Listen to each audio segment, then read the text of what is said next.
So now moving on to under eye darkness. So this is something that I have seen in people of all ages, and I have actually had some young patients who have been really frustrated with it. Can you talk to me a little bit about why this happens and what people can do? We often get asked this, and we see a number of folks, with this issue, and it does for sure, show up in certain ethnicities, a bit more often. I will say quite a bit in South Asians, in our Hispanic patients, with darker Fitzpatrick skin types, like our African American patients, and it does depend on a variety of factors. So the first thing is the thickness of the overlying skin, right? So one thing that's unique about eyelid skin, both the upper and lower eyelids, is that there's no subcutaneous fat. And so with skin on the rest of our body, there's skin, and then there's like a thin fat layer, and then there's other structures underneath that, like muscle, connective tissue, etc. So that central layer, that sort of padding between the skin and the underlying muscle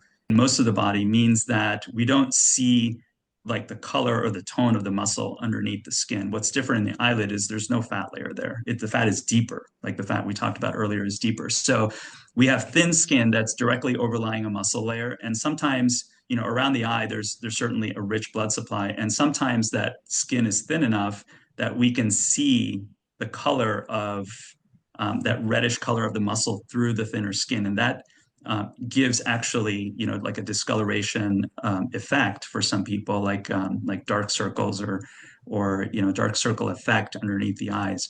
It is the case that that skin we're talking about right in here does tend to be thinner even than other parts of the lower lid and upper lid skin, and so it can show up more in those areas. And the skin is a little bit tighter over the muscle there as it's approaching that inner part of the eye. Some of it can have to do with that. The other part is actually pigment. So there are some people that have increased pigmentation of the skin on the lower lids or on the inner part of the upper and lower eyelids. So that can add some dark circle effect. The third element is structure. So some people have this prominence of the lower lid fat pad and then an adjacent hollowing or depression of this tear trough. You can have that depression of the tear trough even absent prominent fat pads, and sometimes there can be a dark circle effect just from that. If we think about lighting, like right now we have lighting in front of us as we're speaking to each other, but most of the time lighting is from above, right? So when we're in a room, or let's say even like a social setting or even outdoors, like sunlight is always, the light's always coming from above. So there is a bit of shadowing effect that can occur. One way to demonstrate that is if you take someone's photo and then you take the exact same photo again with a flash, it cancels out a lot of those features and sort of the topography of the face and around the eyes. So it is that sort of like topographical effect that can create this shadowing in the lower lid that gives the dark circle, it could lend to the dark circle appearance. The time we see it the most is when it's like a combination of all of these factors together.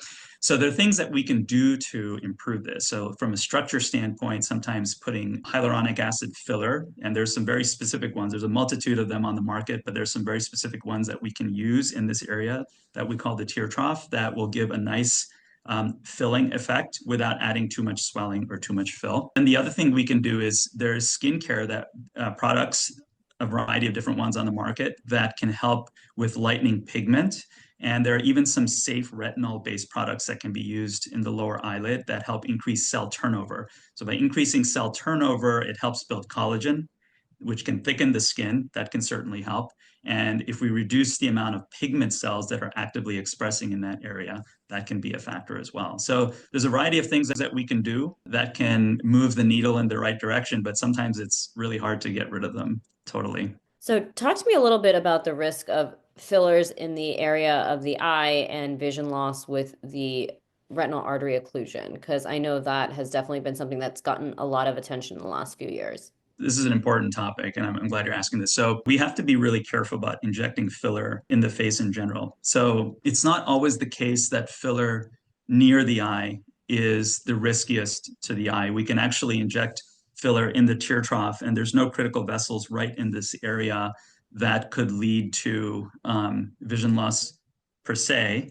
But the further we are closer to the midline, like right next to the nose, there's a vessel there called the angular artery. There are also other facial vessels, throughout the facial soft tissues that if there's enough pressure that's applied when we are injecting filler, and if the needle or the tip of the needle is, adjacent to or in a vessel, there is always a chance that we could inadvertently inject filler into a vessel.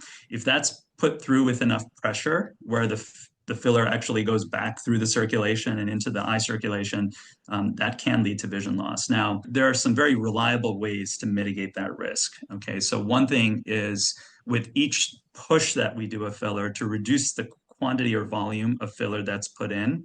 So taking a more deliberate approach, number one, and a careful approach to injecting filler. The second thing is, and maybe actually the most important, should put it first, is just knowing the anatomy and being really cautious about, where we are injecting. When we are in a certain zone where we know the vessel could be, that we take extra precautions. Now, it's important to recognize that there's certainly anatomical variation. So knowing the anatomy is one thing, but then working safely with those parameters and knowing the anatomy is also critical. There is also the approach where when we are injecting, that we actually pull back on the syringe before we inject. And so that negative pressure pulling back, we can see if there's any blood that comes up there. And that is a way of checking if the tip of our needle might be, either in a vessel or in a zone that could be less safe.